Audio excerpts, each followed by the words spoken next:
Kirui, KTN News. While opposition leader Raila Odinga prepares his next move, political commentators and religious leaders want the NASA leader and President Uhuru Kenyatta to dialogue. But what options does Raila have at this moment? Our reporter Francis Ontomo poses this question to the opinion shapers of the coastal region. With the repeat presidential poll ending in great divisions for Kenyans and opposition leader Raila Odinga preparing a big statement for the coming week, the country is in a state of uncertainty. Raila, who has mastered the art of keeping everyone guessing, boycotted the repeat polls, which he described as shambolic. Now, the focus is on the cards under his table.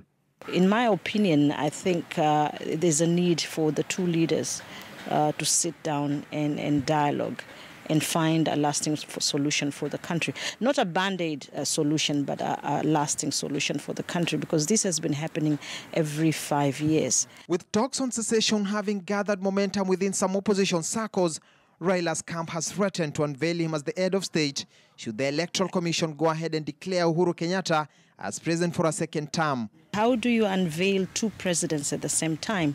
One will be legitimate, the other will not. And the legitimacy here is the one who garnered a certain number of votes based on the constitutional requirement and is declared by the institution, which is legally entitled to declare the president. It is also unclear whether Raila could opt for civil disobedience. While he announced that his national super alliance was now transformed into a resistance movement, he has told international media that he will not be taking up the so-called Bush tactics. Some, like Neno evangelism preacher Bishop Robert Wafula, still believe dialogue is the way to break the impasse.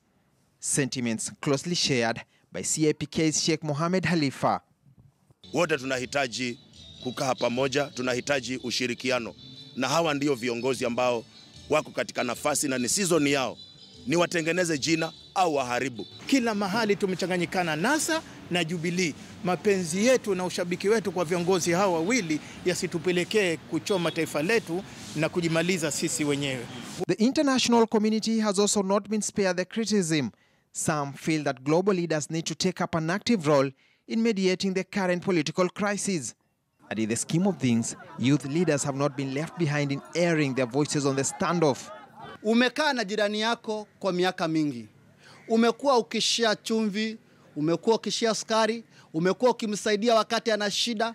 Leo hii wanasiasa wasitufanye tutengeneze uadui kati ya mimi na wewe. Our challenges and our tribe is only one, a tribeless society. The challenges that youth in Nyanza are facing, youth in Nairobi, Mombasa, Eldoret and all other places, is purely unemployment. We demonstrate, we loot things, we are being shot in the street, we die. Then what next? The politician will just come and say, oh, we mourn with the people, you are given 10,000 to support the family in burial. Then what next after that? The opposition is demanding reforms at the Electoral Commission before a meaningful election can be held. The government, on the other hand, does not find this sincere. What now stretches the splitting discourse even more?